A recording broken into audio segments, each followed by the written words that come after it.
اتقوا ربنا، اتقوا ربنا في ولادكم، اتقي ربنا في ولادك، ده انتي اتقي ربنا في ولادك، ده انت زي ما في عقوق والدين في عقوق أبناء.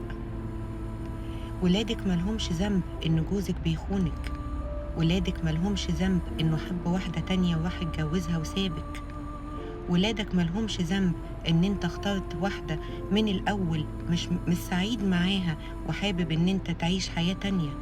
مش ذنبهم على اختياراتكم الغلط. حصل انفصال أو حاصل خلافات، ايه ذنب الولاد في النص ما بينكم؟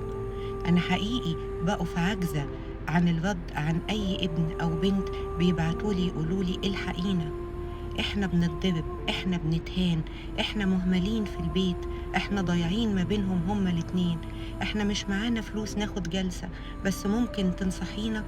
حقيقي ببقى مش عارفة أقول لهم إيه. أقول لهم إنه أبهاتكم هما اللي مرضى، أبهاتكم هما اللي محتاجين يتعلموا يعني إيه يكونوا أب ويعني إيه تكون أم. اتقوا ربنا في ولادكم.